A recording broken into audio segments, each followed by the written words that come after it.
What's going on, guys? Danny from Stowe Restoration, and yes, it's true. GMC misbuilt my GMC. So GMC actually did misbuild my truck. Let me show you. So it has to actually do back here. This did come with the kicker audio system. We have one of my YouTube videos playing here. Let's fast forward a little bit.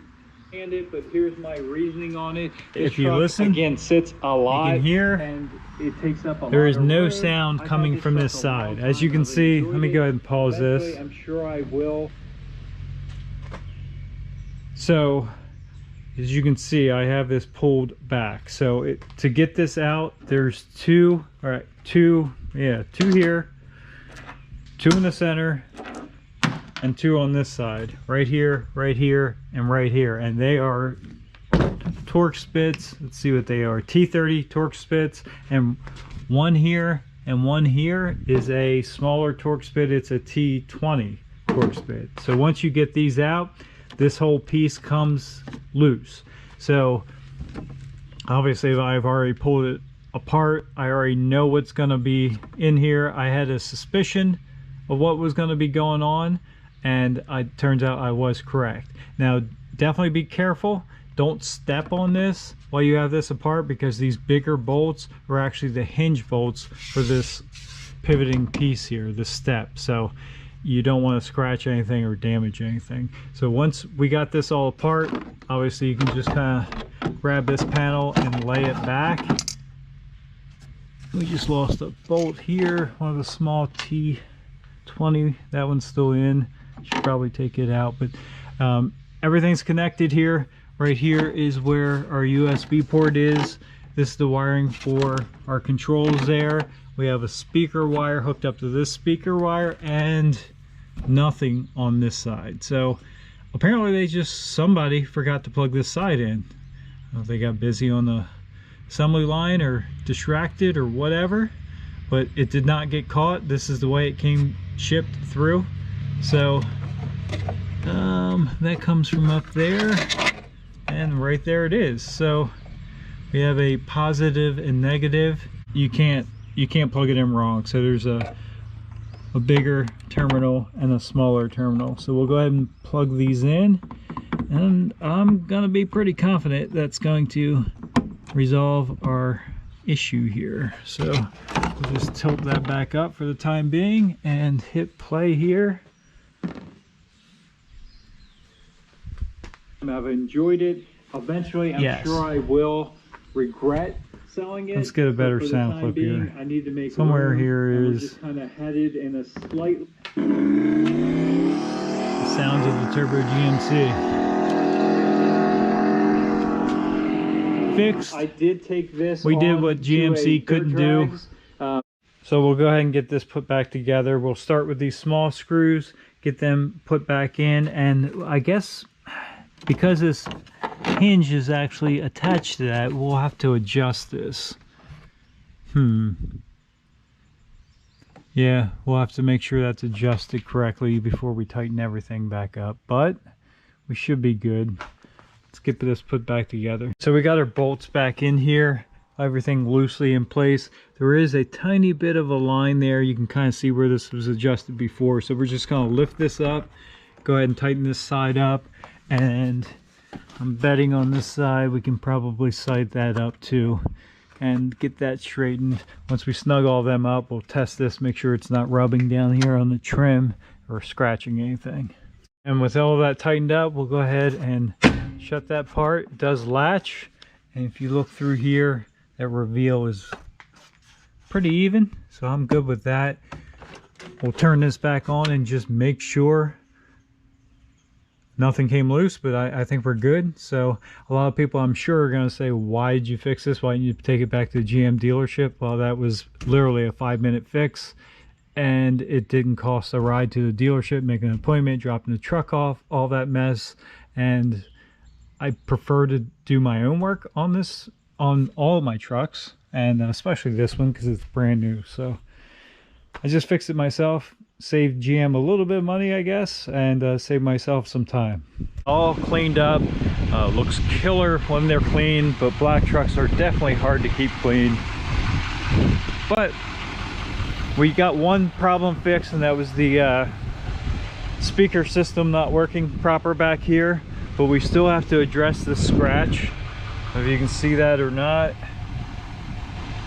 So we're going to take this to a professional and let him take a look at it. I think most of it will come out. This section right here though, I think that's a little deep to try and get out, but we're going to let them make a call and we'll get whatever done we have to get done because they're taking care of it. But let's get to our professional.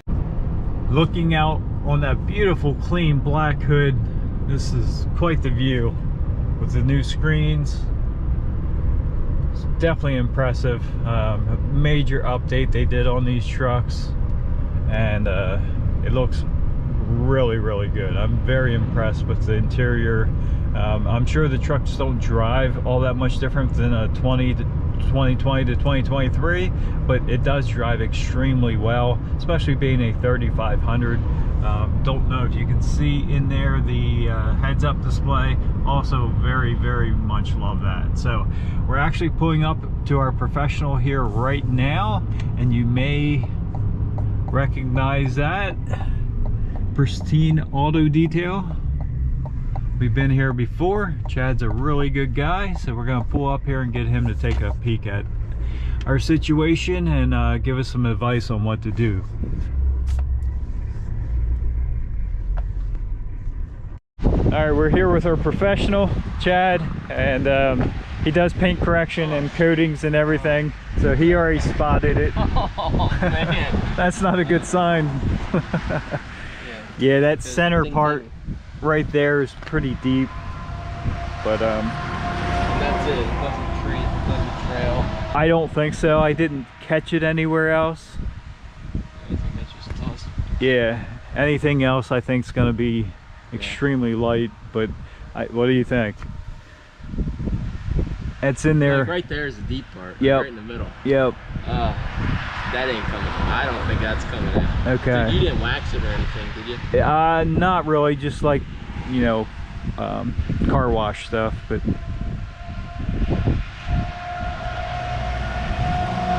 All right, we'll let him look at. Can you feel it? You can touch it. I mean, it's clean enough. You can feel it. Not coming out. No, not on this color. Not.